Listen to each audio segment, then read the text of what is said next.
Dirt roads to rock crawling, two-buck chuck to screaming eagle, moonshine to 50-year-old single malt. We talk about it all here on Wheelin' Wine and Whiskey with your hosts, Jason and Chris. Welcome to the Wheeling Wine and Whiskey Podcast, episode 352 in the Ruby Track studio. Chris, good morning. Podcast here. Happy Father's Day. Good morning. Thank you very much. And happy Father's Day to all the other fathers out there. Which will be past tense, but we are recording on Father's Day.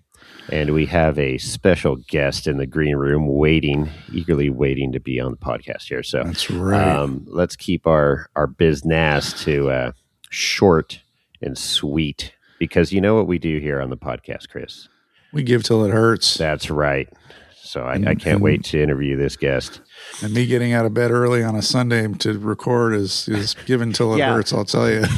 Getting up early. What do you sleep into when you have a day off? 5:30. Yeah, exactly. Most people that listen to this podcast are just getting in their tent from rolling over their raisined up Toyota at 5:30 in the morning. That's right. So anyway, no, I'm an early riser because of my career and what I do for a living. But you know, today is my first day off after a grueling 5-day work week, and I'm happy to be here. I'm excited to hear our guest stories and spread the word, man. I'm all about it, and we're all about it. You know that. Yeah, this is good. Well, without further ado, let's introduce our guest, Alan Johnson from the Rubicon Trail Foundation, President, Esquire III. How's it going? How's that for an intro? How are you guys? Thanks. So we went wheeling a couple months ago and chatted it up, and I said, we got to get you on the podcast. So here we are. So give us a little background on, first let's get a little background on Alan Johnson and like how you got involved with wheeling before you got involved with Rubicon Trail Foundation. So wheeling, I believe I got my first Jeep in 2007, 2008. It was a Jeep Cherokee. Chicory, all right. Yeah, Cherokee. I traded straight across for a Fox Body Mustang I had that I really needed to get rid of because I kept getting into issues with police. Well, it's good to get rid of a Ford too. So. Oh, stop. Yeah, so I traded it. Got this sweet little Cherokee with the biggest bushwhacker flares you could probably put on the damn thing. Perfect. And wheeled that thing for a little bit, and I think I had that thing. I think I got rid of it in 2015 when my oldest was born, just because it was a death trap and didn't need a child in it. Right. Oh boy. But it was, in the end, it was on like 42s and holy shit. Just how do you put 42s on a Chicory with no frame? I was going to say unibody. That's why it was a death trap. I had to did all of the unibody things, like cracks in the roof, and it was weird. It was crazy. That thing was a unicorn. Wow. Still had stock axles in it with 355 gears. Yeah. On 42s? On 42s, yep. What did you do for gearing? And like you have a doubler or something in the T case? No, just a stock 231. But that transmission was the real MVP. It somehow lived, man. Oh my! That is every climb was just a full throttle assault. It was a 4-tire burnout or whatever. Was it locked up or just open? No, it was locked up. Dana 44 in the rear out of an earlier Cherokee, and then just a Dana 30 in the front. Man, that's what I had a 44 in my CJ5 when I got it, and that axle stood up for years to the V8 power, and then the 30 shit the bed a couple times on me with no locker. Wow, that is amazing. So I had that till 2015, and then I ended up buying a Toyota 4Runner, a first-gen 4Runner from a buddy. There's a little backstory to the 4Runner. It was one of our buddies who passed away from cancer that we went to high school with, and I ended up getting the 4Runner and wheeled the crap out of that thing until November of this year or last year, I guess. And I bought this 4-door JK. Oh, so that's fairly recent purchase then. Okay. Yeah. I just got the JK in November, and it was, I already bought it, built it. It has 1 tons, Atlas, 3-link front and rear. Just needed some things to make it mine. Change the bumpers out, change the tires, different sliders, and it's been just little stuff here and there, fixing it as I go. So you finally realized that Toyotas suck and you had to get a Jeep again. There is sometimes I do miss the Toyota. I will say that the JK is nah. I think this thing's way more comfortable for the family. Okay. The 4Runner, it was narrower, so I could put it in dumber spots. Gotcha. All right. Well, it's good that you came back to the Jeep world, because I was going to end the show here. So that's cool. Okay. So yeah, you've done some wheeling over the years. Yes. Anything out of state or?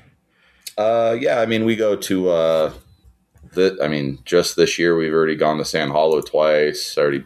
Yeah. I'm out of vacation time. Let's just say that. Okay. All right. San Hollow for like 2 weeks all together with 2 different trips. Obviously Rubicon, Fordyce, all the local stuff.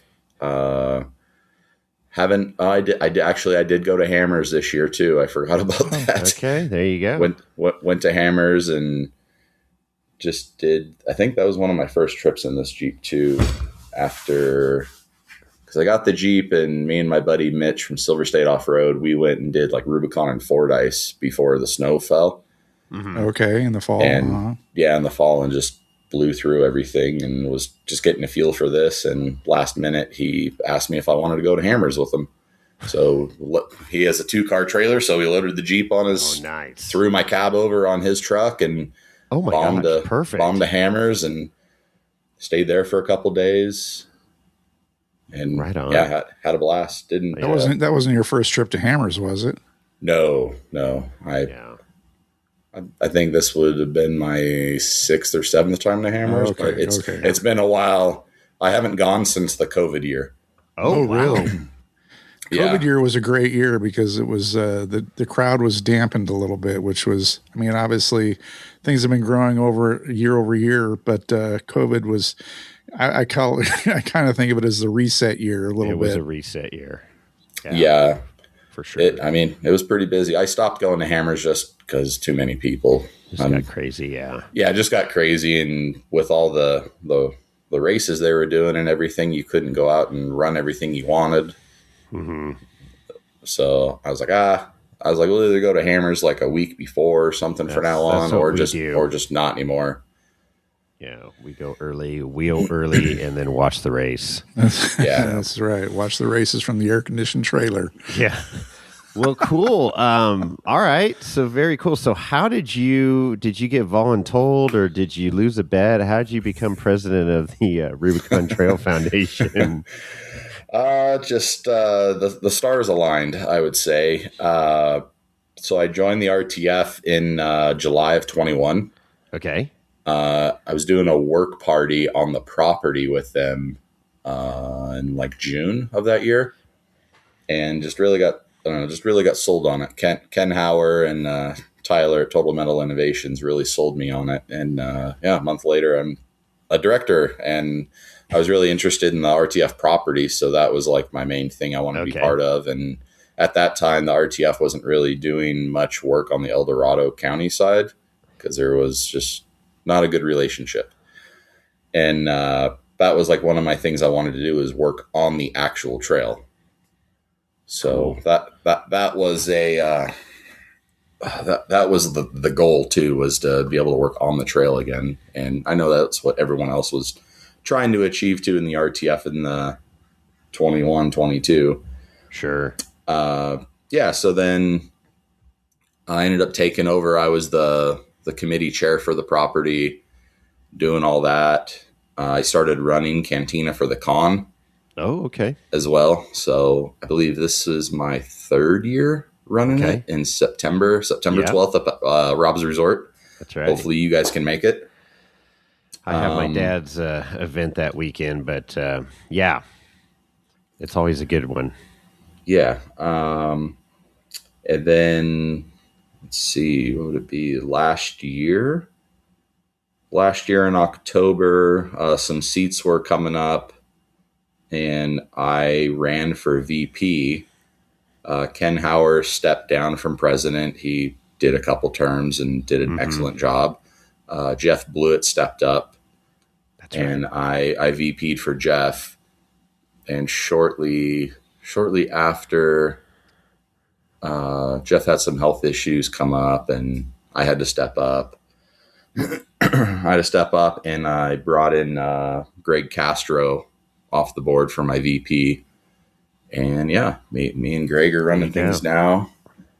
And it's going good. We had our first work day last month, or actually this month, a couple weeks ago with El Dorado County. Mm-hmm. That relationship is doing awesome. Great. Zach and Tim from the county are awesome to work with, and a bunch of great guys. Right on. So yeah, talk about the Rubicon Trail Foundation and how it, the background, how it helps, keep the trail open, and it formed in the early 2000s, right? I believe it was 2001. Okay. But yeah, the early days it was FOTR, Friends of the Rubicon. Right. Okay. They were the ones on the trails just doing the work, and they started getting money, and was like, well, we're not set up for this, and that's kind of how the RTF even got formed. Okay. So yeah, so it's just RTF's a nonprofit organization. We're dedicated for the future health of the Rubicon. We try to do maintenance on the trail, keep it open. That was honestly my biggest thing with trying to join the board as well, was I want to be able to help keep this trail open for my kids and their kids. Yeah. So I don't know if a lot of our listeners realize, it's arguably the most popular trail, off-road trail in the world, most well-known. And there's always a political battle going on in the background that you guys are fighting. You want to talk about some of the obstacles that you guys run across, and things that you have to do to keep this trail alive and open to the public? Yeah, the most recent one was a few years ago. I believe it was on New Year's. The county closed the Rubicon Trail for an atmospheric river or something. That's right. So we did do with that. We did have I'm trying to think of the proper wording. Ken would know way more about this than me, since he was the one that hit this one head on, and we worked up a new resolution in May and got it figured out. But there was what was set up before was there was a certain number of things that had to happen for them to legally close the trail. Mm-hmm. And none of those things were met. And I believe it was the DOT that ended up closing it. Yeah, it was a weird situation, but we worked up a new resolution, got it figured out, and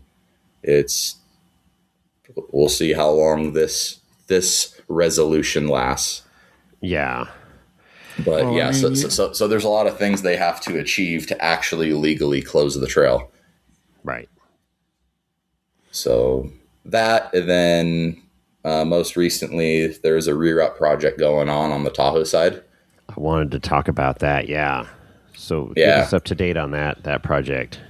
Yeah. So we just had our meeting on Wednesday, and per conversations with Tahoe National Forest, The reroute will not happen this year. Okay. We're still waiting on like the agreement and contract and doing all the things back and forth with government. So you know how that works. Slow. Yeah, slow. So we are planning on 2027, which should be very achievable. Okay. Yeah, I mean, we're honestly a couple months out from having this back and forth with government achieved, but it wasn't going to give us enough time. Okay. It wasn't going to give us enough time to plan, order material, rent machines, get all that stuff going with the contractor. And refresh my memory on why the reroute.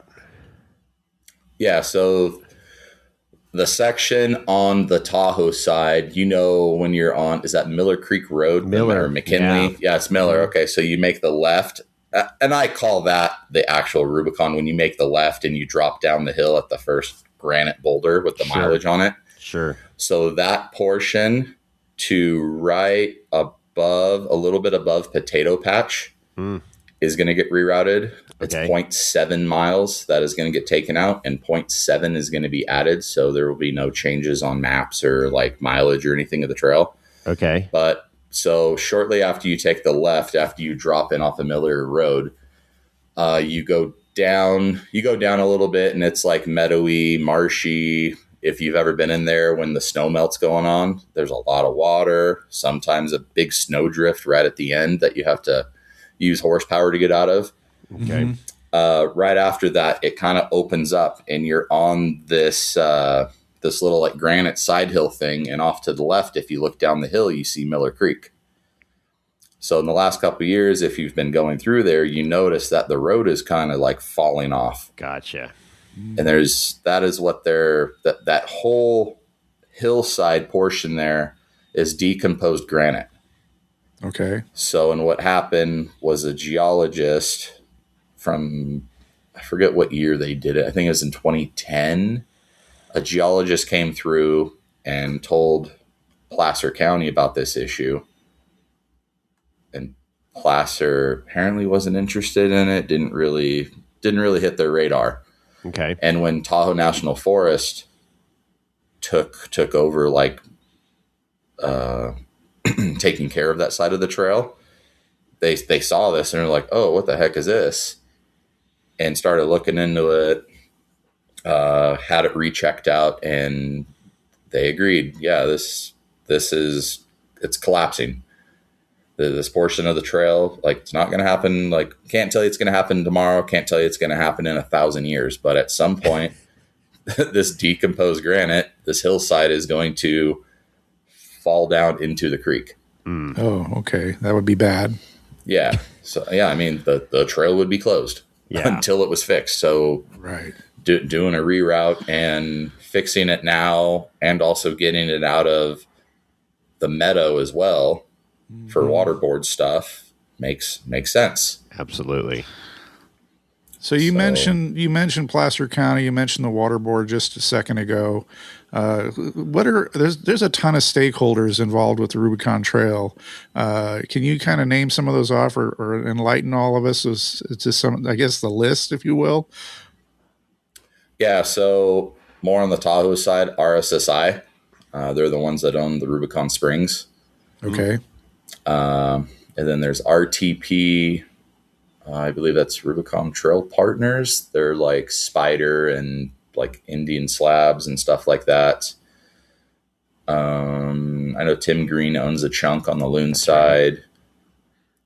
Through the Tahoe side, I think it's just mainly RSSI down there.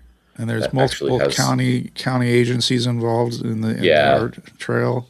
Yeah, Placer, Eldorado, TNF, and then I believe there's a section that is LMTBU or Lake Tahoe Bureau of Management or something. Jeez. They have their hand in it somehow too.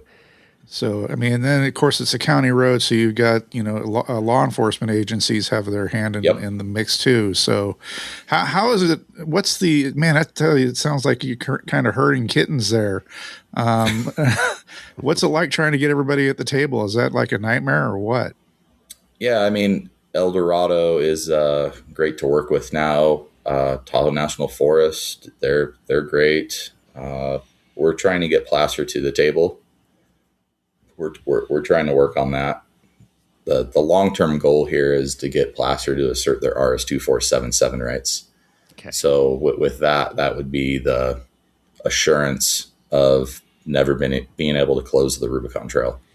So El Dorado does have their RS-2477 rights.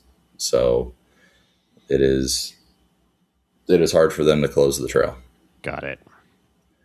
So yeah, getting Placer to assert that and having that easement on that side would be the end goal here. But working with TNF, doing this reroute, assuring that it's going to stay open right now is the big picture.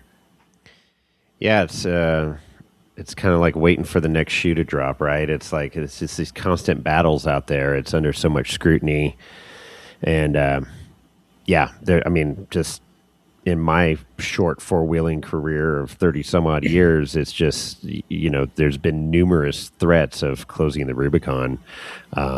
We had that white flower issue, and then Yep. but it's really comforting and encouraging to see how the four-wheel community, the off-road community, I should say, because there's a lot of users out there, really step up and shine and put the work in. Volunteer hours are freaking through the roof on that trail, because everybody cares about it. It's just a special place. Yeah, totally cool. agree. And the amount of people that showed up for this work day we did at Buck, we had like 40 people. Yeah. Wow. And it was freaking awesome. We made quick work of so much work at Buck. Right on. Many hands make light work. And it's not easy work either. No, it's not like you're just out there with a little rake and raking up some leaves. It's freaking backbreaking, moving some boulders and setting boulders, concrete. moving trees. Yeah, it was trees. Oh. not easy. No, not at all. What do you think is the biggest misconception that people have on the Rubicon that don't know what goes on behind the scenes and stuff? Like they just, oh yeah, it's just a rocky trail that's been there forever. Yeah, I mean, the history is crazy out there. And I learned a lot of the history joining the RTF and hearing what it was originally for and bringing meat and stuff through the trail over to Virginia City. Like, it's crazy stuff. But no, I mean, I don't think a lot of people know a lot of the history or like the stuff going on in the background. Everybody wants to be keyboard warriors, I feel like, and not understand why like the Adopt a Trails, like people doing the work on the trails, just making it easy. Oh yeah. So that's a good point. And what would you like to tell those people that are just obviously misinformed and jump to conclusions? But when you mentioned that, one thing that came to mind was Ellis Creek Bridge, and they removed the stickers on it. Yeah. And people, there was people on both sides like, okay, good, get rid of it. It's graffiti. And then other people were like, why? It's just, anyways, explain. Yeah. I mean, I was torn on the Ellis Creek thing. I get it that it's property and you're defacing it, but I also thought it was kind of cool. Like seeing all the stickers on the bridge. I thought it was kind of cool. I thought it was kind of cool too. Yeah. Like it's almost like the green bridge on the Tahoe side or in the Springs. Like just seeing the bridge with all the stickers on it and all the vendors. And I don't know. I thought it was cool, but I get it. But no, I would say my biggest thing to everything that's done on the trail, like all the work that's done on the trail, it's not like the work isn't just being done just to make it easier or anything like that. It's how to keep the trail open. It's working with these agencies. Sure. Like nothing that like all this Adopt a Trail stuff, all this stuff is approved. Like you can't just go out there and just do what you want. It all has to be approved by the county. Mm-hmm. And the county half the time is the one that's reaching out like, hey, we heard this section, like we heard there's some water issue here. It's not draining correctly.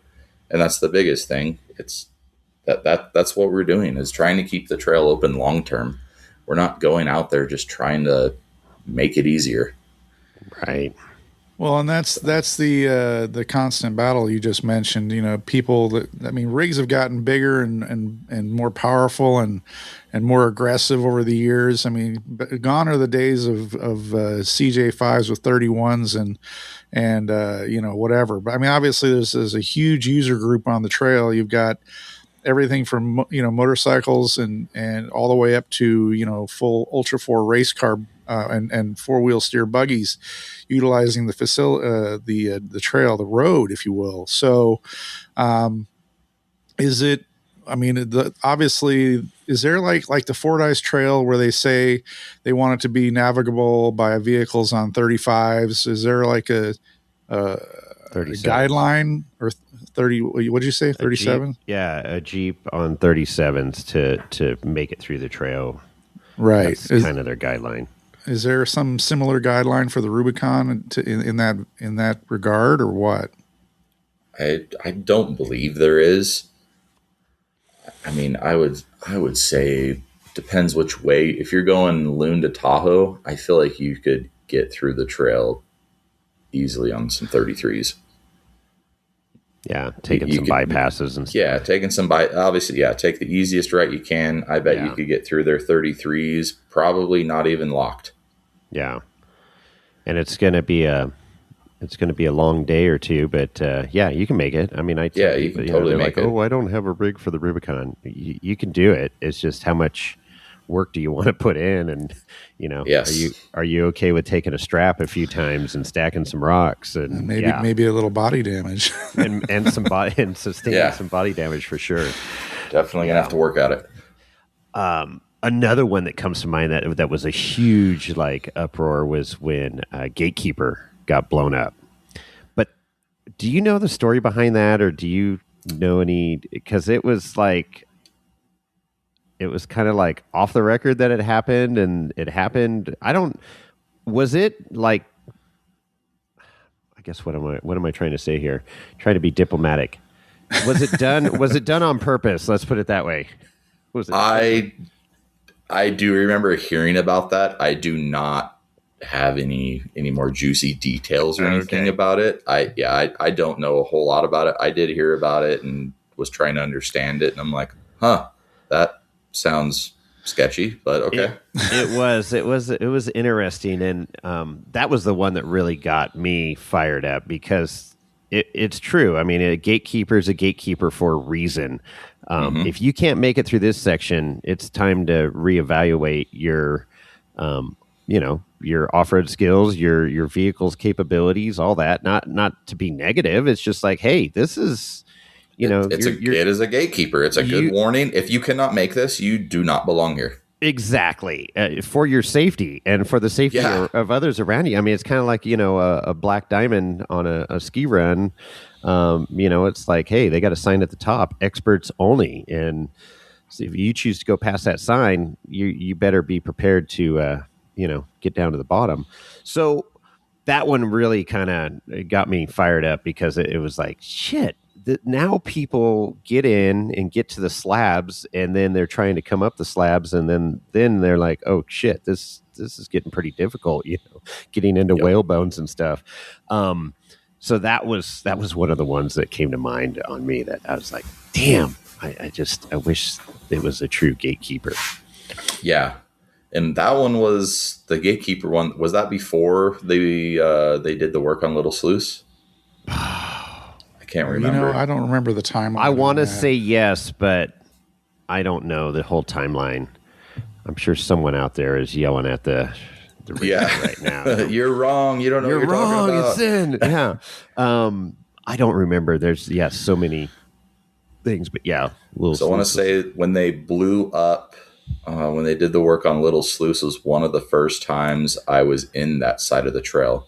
I was there that weekend when they had El Dorado County sheriffs deep blocking Little Sluice because I think there was like rumblings of a sit-in or something on Pirate 4x4. So Right. they came in deep with El Dorado County sheriffs and had it all taped off, and Oh, it was pretty wild to see when I rolled in. I'm like, did I just roll up to like a DUI checkpoint? What the hell is going on here? This is serious. Oh boy. What? So that brings up another question. Like, so what's one or a couple crazy stories that you've seen on the Rubicon, rigs or events or anything like that, with all your numerous days out there? Anything stand out?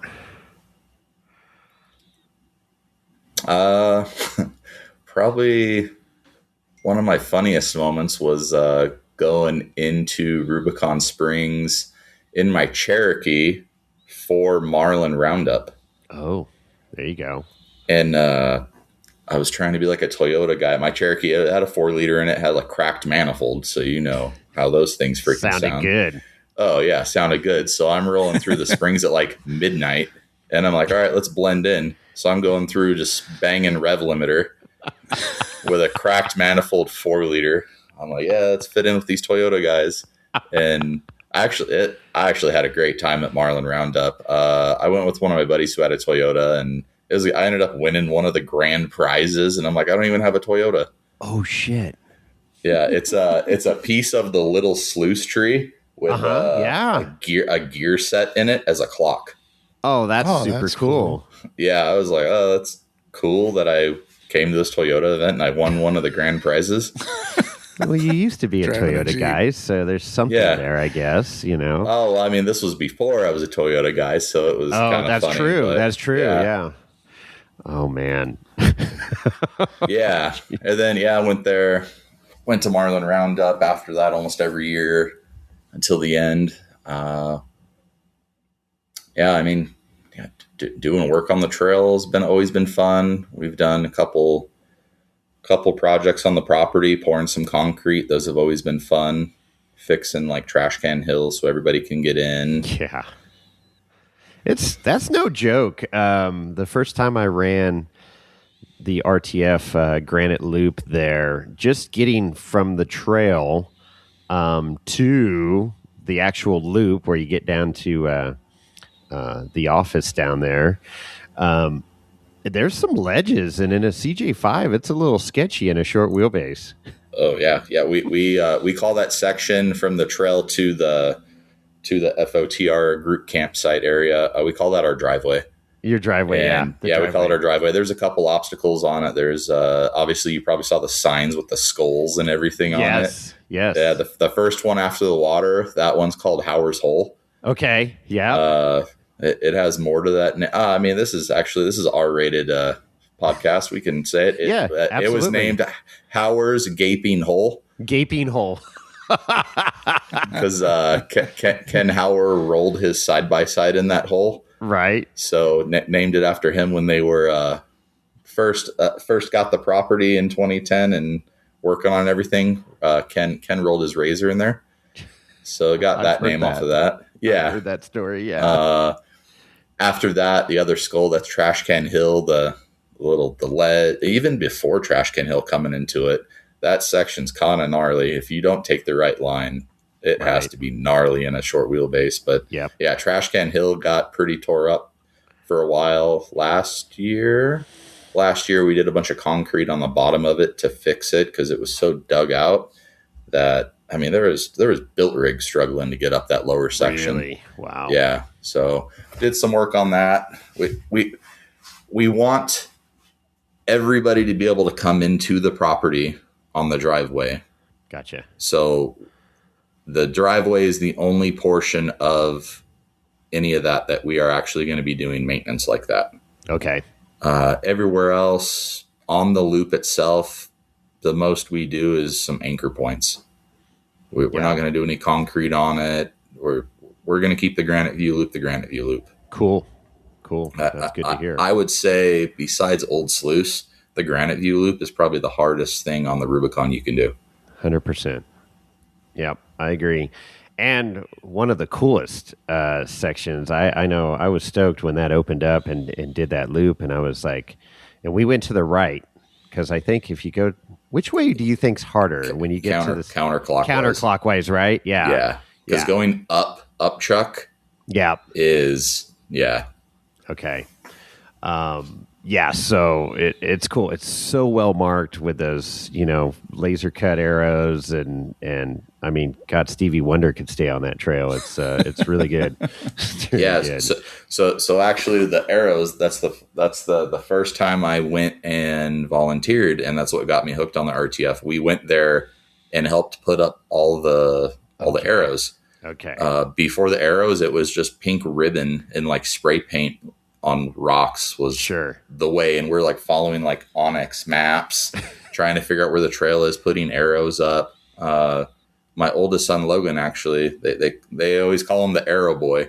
He was the one putting the arrows, grabbing them from Ken out of his Jeep and taking them over, sticking them in the hole. Okay, all right, that's cool. Yeah, right on. Well, that's kind of a neat thing, right? And every time you go out there, you're like, it brings back that memory. Yep. Put those arrows up. Yeah. Yep. Love it. He likes to definitely tell people when we're on the trail. He's like, I put those up.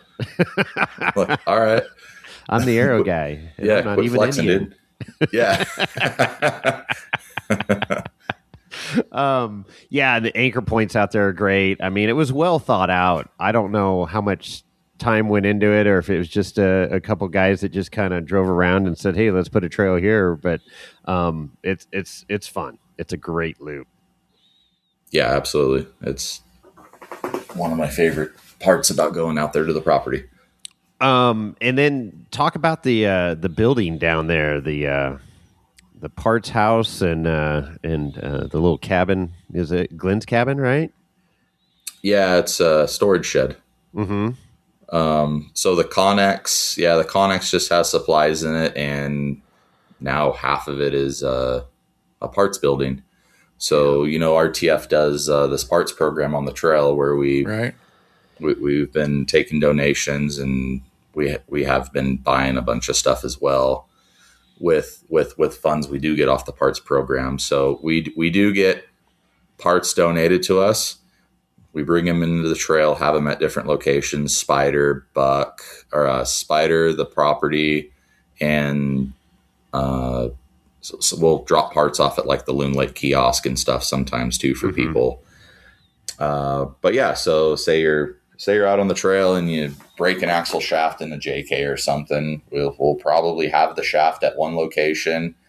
You get with Glenn or Gerald, our mid-trail staff, on the radio on the hammer or the GMRS, and he can usually get you set up, get you a part. We do charge. We do charge for the parts, so obviously we can either get another part donated or replace it, buy other stuff we need. It's amazing. I'd heard about it. Luckily I'd never needed a part before, but we did this past summer last year. Needed a steering box and for JK. Yeah, pretty much. We went through like 14 steering boxes, JK steering boxes last year. So the common parts are there, right? And yep. So I went down and went down to Glenn's office there. Well, we got on the ham, and then I'm trying to think of his name. Grande Penguino is his IG handle, but went down there, saw him, and I was like, he opened the door, and I was like, holy crap. I mean, it is just the common parts that break on the trail are right there at your disposal. And it's so cool, to match that stuff up and then not have to run. I mean, I remember years going down into Placerville, hunting down parts and stuff for people. Yep. And so it's so nice that that's there. And that was all because of RTF. Yeah. John Arns, who's an RTF director, he kind of had it going a little bit before outside of RTF, like his own thing. And then, John and Greg Castro really stepped up and jumped in on it, got it pretty legit. I mean, I can look at my phone right now on a shared spreadsheet, and it shows me every single part we have, what location it's at, and how much we charge for it. God, that's so cool. It's so cool. Like, yeah, being on the trail and be like, oh, hey, hold on a second. Let me just connect to my Starlink and let you know where we have it. Isn't that great? It is awesome. It's such a great program, and we have saved so many people. Oh, yeah. Countless. That's only been around for how many years? It's fairly recent. This might be the third or fourth year. Third? Okay. Yeah. So it's really new. Yeah. Kind of a nice lifeline. I mean, to think about it, it's like people go out there and it's like, hey, I just bought a new Jeep and I want to go run the Rubicon. I don't know anything about off-roading, but whatever. And I'm going to break my steering box on the first or second obstacle, and there's parts available. Yep. So, hey, let's backtrack a little bit, because I know you talk about having all these parts available. Some are donated, some are just replaced when you sell it to somebody on the trail, I guess, right? But the Rubicon Trail Foundation also has numerous fundraisers throughout the year. You got the Black Tie and Boots and Cantina on the Con, and I think there's one or two others. You want to kind of talk about those a little bit, how the RTF raises funds at these events? Yeah, so we just had our Black Tie and Boots in March here in Rancho Cordova, and yeah, so it's that one is the dress up all fancy and eat an expensive dinner kind of event. That one's not really my style. I'm I'm a t-shirt and jeans kind of guy. So Cantina is more my style, but Black Tie is a great event. It's so much fun. I didn't think I was going to have that much fun at those, but man, it's a good time. And yeah, I believe this year, just Black Tie and Boots, we raised like $80,000. I was going to ask what. It was a ton of money. I heard that number too. And is the biggest fundraiser, or does it? Black Tie is the biggest. No, because of the auction. Cantina is not even close. People the get auction in that is auction. Wild. The guns that we get are insane. And then this year we did have. It was a big granite slab, the mile markers. Mm-hmm. We had the big mile marker slab. It wasn't one off the trail, obviously, right, but it was another one replica, and a replica, yeah. And I believe that thing went for like $10,000.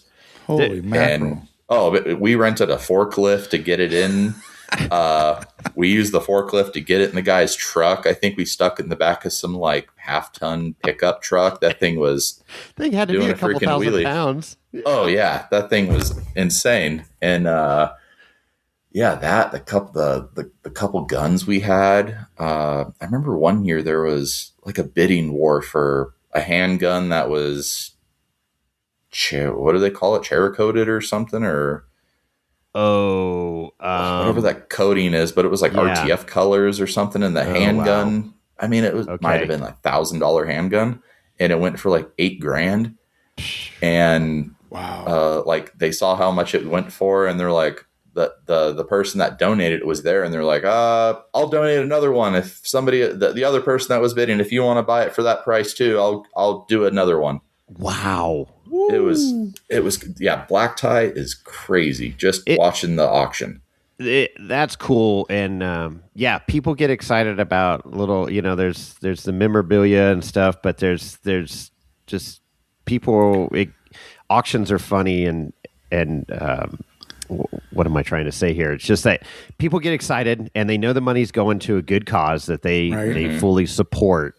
And so it's just like Monopoly money, just bid away and have fun. And the handmade stuff too is cool. I know I've seen some cool benches and stuff that Shannon Chard, paints, yes. and it's just some, and then like, here's a round out of the tree from, Little Sluice, and just some cool one-off stuff. Yeah. And that gets people excited. Yeah, for sure. Black Tie is the place. You're going to get that one-off handmade stuff for a lot of money. Yeah, I go around looking at it. I go, man, I'd love to have that, but I don't have the checkbook to buy that item. Well, it's great that people do open up their checkbooks for that, and it's obviously an eye opener to see, man, they have that kind of money. But I mean, you think about it, off-roaders. I mean, hardcore off-roaders, they drive around in $100,000, $200,000, $300,000 rig. Some of you look at their setups, the tow rig, the camper. I mean, shit, you think Jason and I are wealthy because how we roll, but it's redneck rich. But there are tons of people that obviously have deep pockets. Oh yeah, and we are strategic on invitations. Yeah, for sure. Yeah, that's well said. That's cool. Talk about Cantina. Yeah, so Cantina, it's been up at Rob's Resort now, man, I think 2019. Yeah. But I know a couple of years it got canceled because of COVID, fires. It used to be at the Spillway. That's where I went. Back in the day. It used to be at the Spillway. It was a 2-day event, I believe, back at the Spillway. And it got moved to Rob's Resort because El Dorado County wasn't allowing us to have the permit anymore, or the parking permit. There was like parking. Yeah, this was when all the drama with El Dorado County was going on personal. All the personal stuff in the county going on. Yeah, it's all good now. Yeah, we work closely with Zach and Tim at the county, and awesome relationship. Got the Adopt a Trail stuff fired back up, and we're helping them tremendously with that, getting it going, because they're new. They don't know. Like they don't know the history. They don't know the history. So RTF's really been helping a lot with that, getting it fired up. Every single spot right now is taken as well. Wow. I believe there's 16 spots. We filled up. We had a meeting in April with the county and FOTR, and at the meeting filled up the last 2 spots. So all the Adopt a Trail spots, there's 16 all of the them. Adopt a Trail. Yeah, they're all filled. There was awesome. There was 2 vacant ones, and we were able to fill them at the meeting. Perfect. So, so Cantina, like I said, it used to be at the Spillway, got moved up to Rob's Resort. Which, have you been to Rob's Resort? Have you been to Cantina? Oh yeah, at Rob's? Yep. Oh my gosh, Rob's Resort is amazing. It's ideal. It's I know a lot of people are mad it got moved from the Spillway, but with the amount of people that go to it now, the Spillway was hard trying to walk around there. There's no shade. Getting in and out. Yeah, getting in and out. Like, it was cool. It was on the trail. I get that, but the logistics were just crazy. So Rob's Resort is so much better. There's shade. There's the stage, the bar. There's so much more to do there. We do a cornhole tournament. Yeah, we got multiple live bands, full bar, tacos. It is a great event. Yeah, tacos. Last year we had 28 vendor booths up. Wow. We'll probably be about the same this year. Yeah, the cornhole tournament gets bigger and bigger every year. I think the last couple of years we've had just random people that are not even into off-roading, and like these professional cornhole people just show up and run away with it. They did the 2 years ago, and this year they got beat by some wheelers. It was awesome. Oh, that's great. Yeah, I was like, all right, cool. I feel better about this. How many people typically attend Cantina then? I mean, you say it's a big crowd. Do you have like specific numbers? Yeah, so we try to do like a clicker at parking, like vehicles coming in. It's so fast paced, we can't really count the people. So we just assume it's like 2 people per vehicle. If you're driving up there, you ain't driving up there solo. Like, it's a drive. So we figured like 2 people per vehicle. So we're estimating between 800 to 1,200 people show up. Awesome. And I mean, last year we did, what was it? It was like 3,000 tacos. Wow. That's a lot of tacos. That's a lot of carnitas. Yeah. And I mean, the raffle last year, we had almost $50,000 in, cool. And raffle prizes to auction off.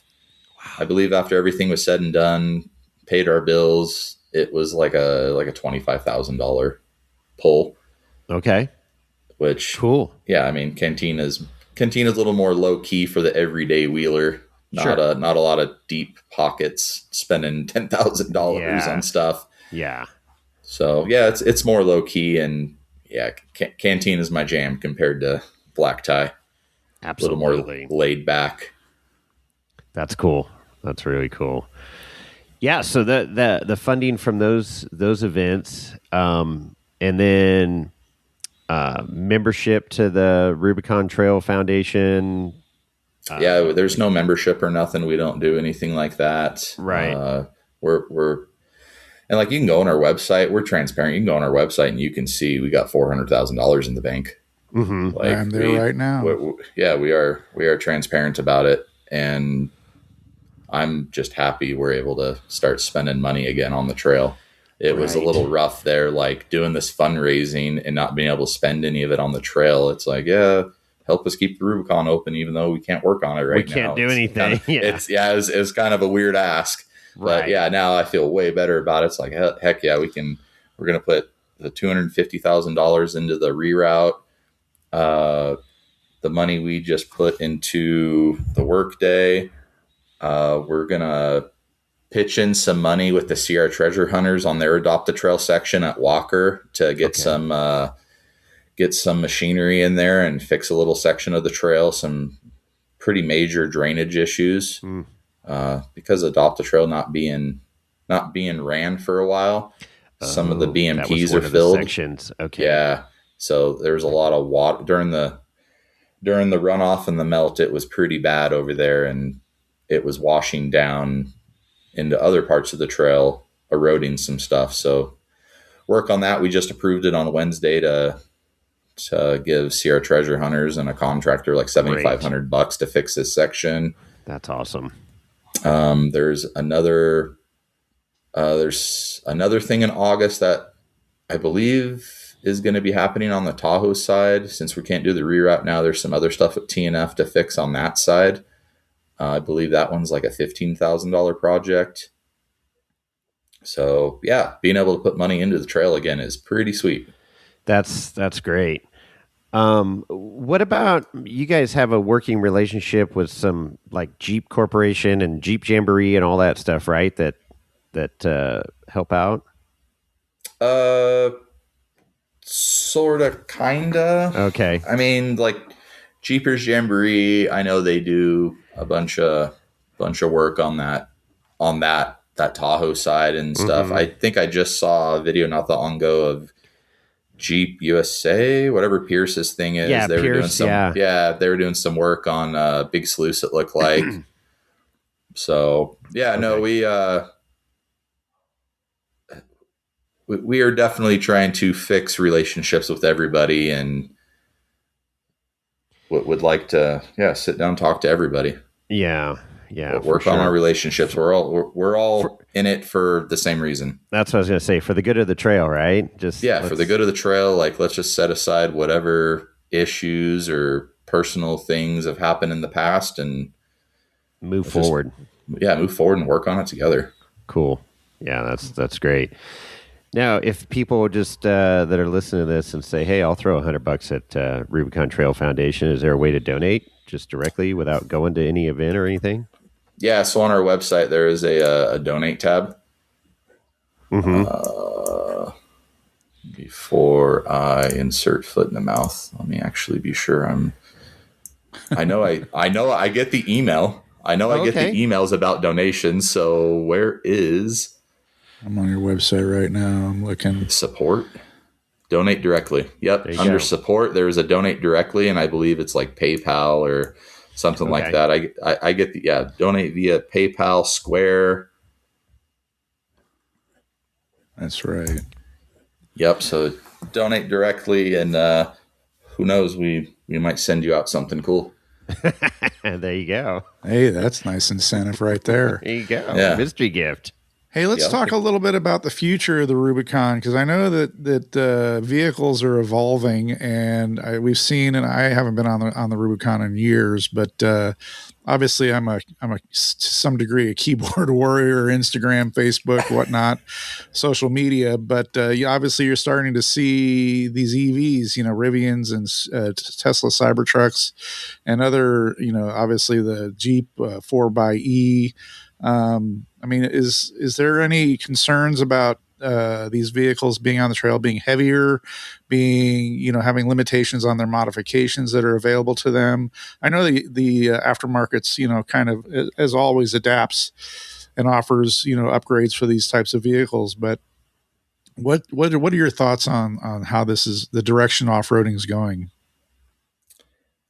Yeah, I mean, obviously technology is getting crazy, and I have seen like some Rivians and stuff around like Gatekeeper, and I mean they didn't make it much past Gatekeeper. There's one Rivian that made it through the trail. Okay, I know about, and then that Cybertruck made it, but didn't make it too well. Yeah, but did it really make it? Did it really make it? Did it really make it? That was wild. Yeah, I mean, obviously, as technology advances, and like you said, the aftermarket, I'm sure they're going to be getting these things through the trails easier, and it's just a matter of time. We'll see when the charging station at Buck goes up. That's what I was just going to say. When's the charging station going in?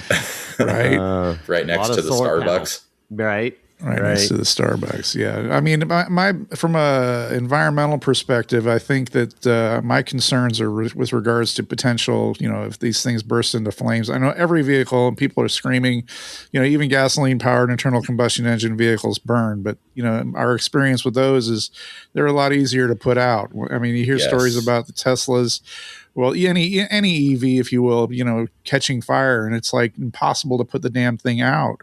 And when you're in the forest, that's fire and trees are not a good companions. No. Yeah, no, it's I definitely did read all those comments on the Tesla post, and I was like, I mean, they aren't wrong. Like, but what is the actual percentage of like these things actually blowing up? Like, right. I mean, I know it's a possibility, but it definitely wouldn't be good. It's low, but then you can look on the offset of they're not leaking oil on the trail either. So you can spin it a bunch of different ways. I just love that the Rubicon's the Rubicon, and everybody, that anybody who's an off-roader wants to do it at least once in their lifetime. Sure. And I love meeting the people that traveled from like the East Coast, or, some guy from Hawaii, shipped his freaking Jeep out here to go do the Rubicon. I mean, you always meet some great people out there that this was their dream to go do the Rubicon. And then, unfortunately I met some of these people while they were broken and, searching for parts or help. But anyways, it's just, there's so many users from all over the freaking world that come to, conquer the Rubicon, because that's what you got to do if you're an off-roader. And regardless of what you're driving, there's many ways to skin a cat out there. I prefer my buggy on 43s because it's just a nice, fun day. Nice and without stacking rocks. Yeah. Yeah, no, I mean, I don't care how you get out there and enjoy it. Just come out and enjoy it, and some trail etiquette. That's one thing I will say. Have some freaking trail etiquette. So that's a great point, because I do have that down in my notes down here.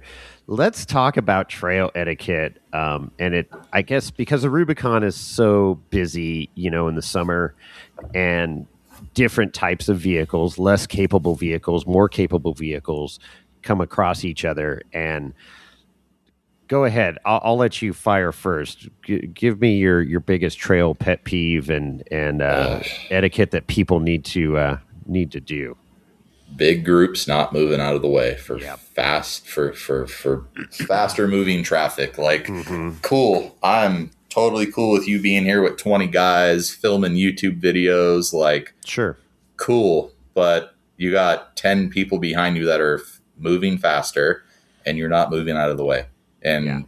even if asked, like, hey, we're moving a little quicker. We're trying to get to Buck before dark. Like, Sure. mind if we pass you? And you don't. Yeah. Like, come on, trail etiquette. Look out for other people. Don't piss off people. We don't care what your pace is. Just be cautious of stuff going on around you and let people pass. Have some social awareness. Yeah. Numerous times I've had that, right? Because you're with 4 or 5 buggy guys, and you're Yep. going through the trail at a pretty good click, and you come across a group, and I get it. I don't push people. I just come up behind and then wait a minute. Is somebody broken? What's up? And if nobody's broken and they're just sitting there, jaw jack and bench race and whatever. Grabbing a sandwich out of their cooler and they didn't pull off the trail. That's what really pisses me off. Stopping in the middle of the trail to grab a beverage or a snack and not pulling off the trail. There's several places on that trail to pull off.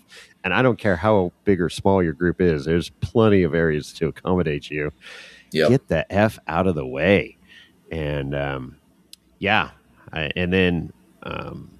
one time we had a medical and trying to get them off the trail in a hurry. And I had one guy, even then, I'm like, dude, I got a guy that's not doing well here. We need to get him off the trail now. Go around. And I'm like, I can't go around without doing damage to the trail, the surrounding area. So, well, not our problem. I go, well, it's about to be your problem because we're going to start pushing vehicles here. And I talked to some other guy came up while we were having this conversation. He goes, we'll move. It's just like, dude, why do you got to be an asshole? For sure.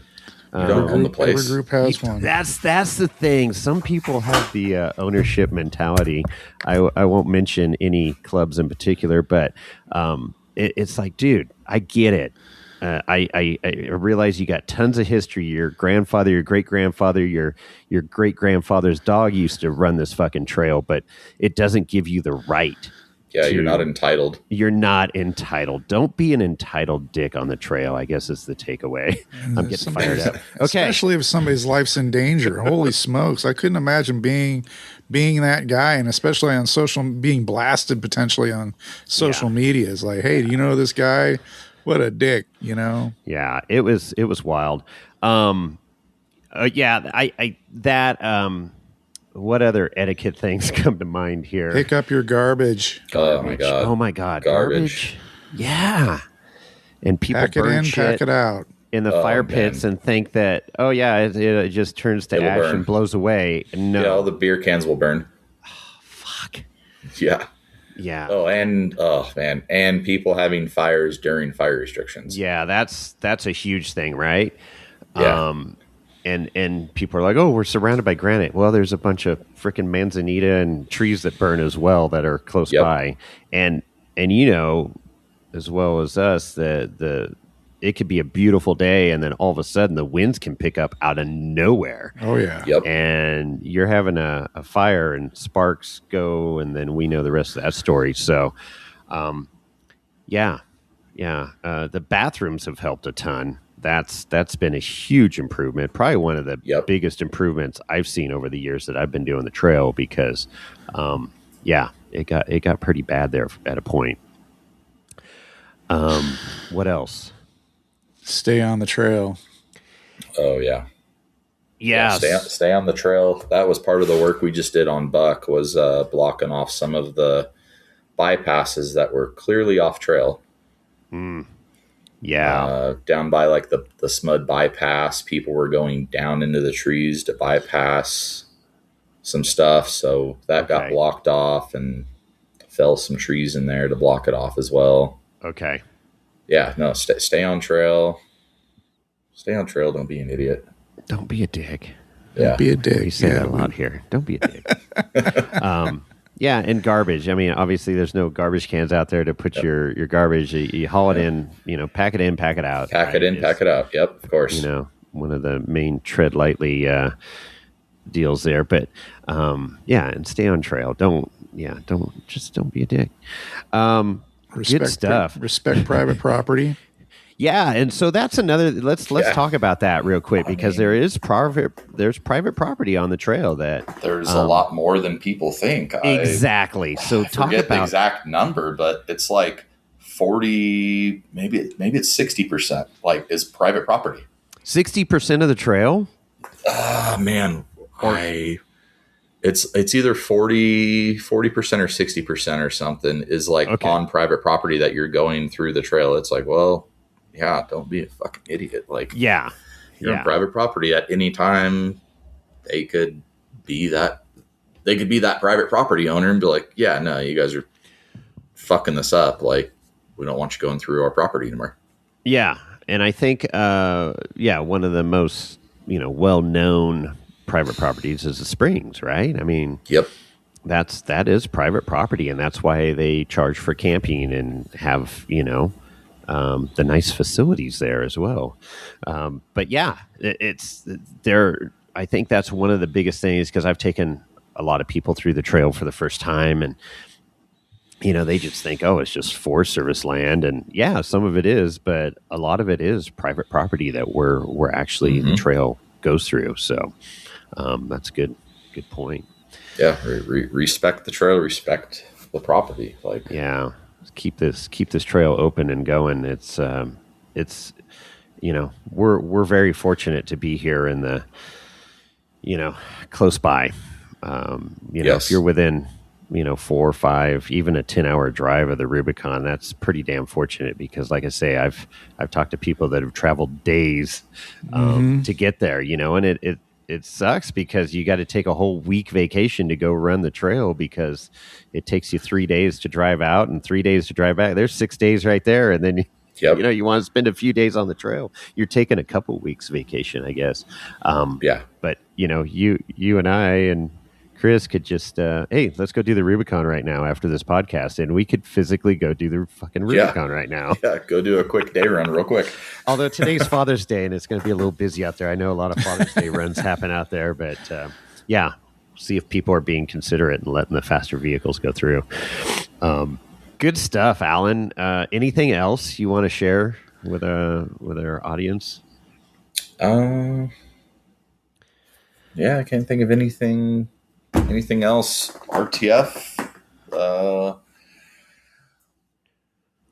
Me and my kids started a YouTube. You know that? Oh, that's right. Yeah, go ahead. Plug the YouTube channel. Yeah, it's called Crawl Fam. We were in Arizona for Christmas or Thanksgiving, and we were in our Airbnb just watching YouTube videos. And my kid's obsessed with like Matt's Off Road and what is it? Flex Rock and Rollover. Oh, Flex Rock Rollovers. Yeah. Yeah. And I said something. Yeah. I said something and I was like, oh, I can't stand this guy or something about somebody. And my kid's like, well, why don't you do it then? I'm like, what? Calling you out. He's like, yeah, why don't we start a YouTube? I was like, all right, if you're in, I'm in, dude. So yeah, he records most of it and I do the hard part, do the editing. The editing takes time.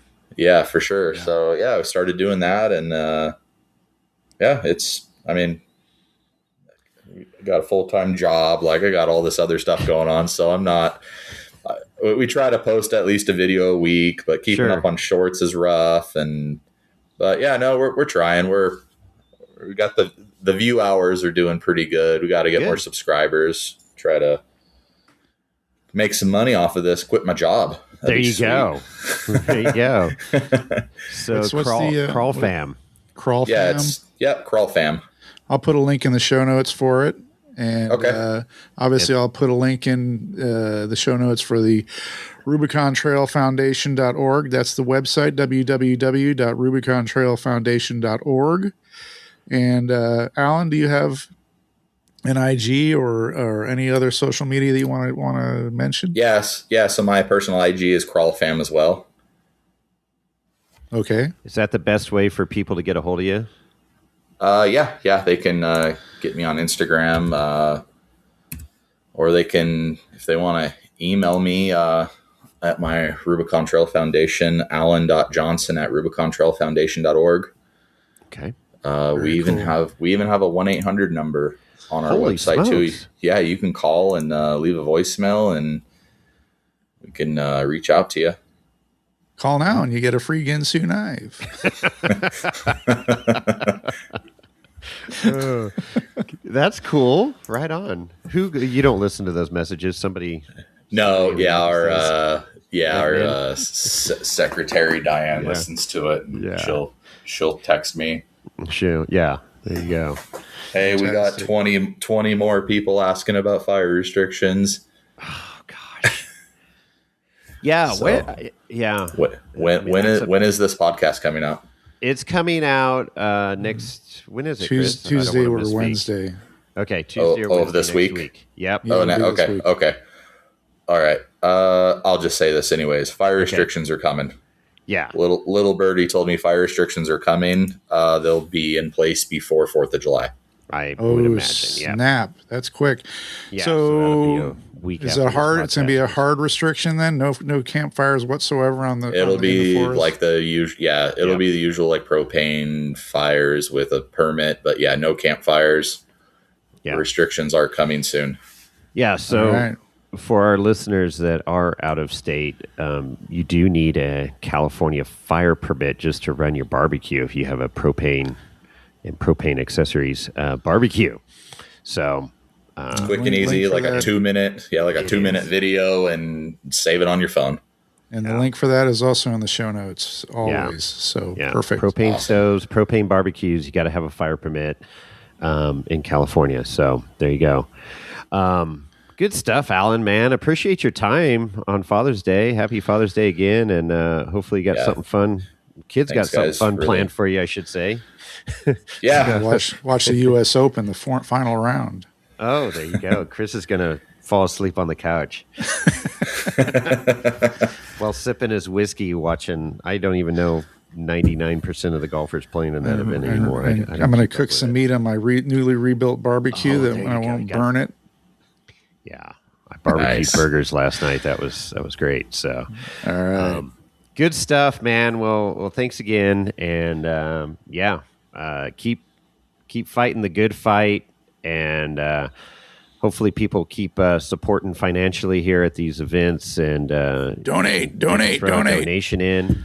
Tell them you heard about it on Wheeling Yes. Wine and Whiskey. Yeah. Yes, please donate. Now we're actually able to spend money on the trail again, so give us more money to keep spending more money, keep this trail going. Yeah, Sweet. and go to the website and you can see, like Alan said, they're transparent. Here's what we got. Here's what we're throwing money at.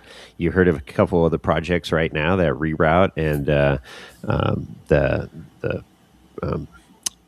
follow our Rubicon Trail Foundation page on Facebook. We do run the Rubicon Trail page on Facebook as well.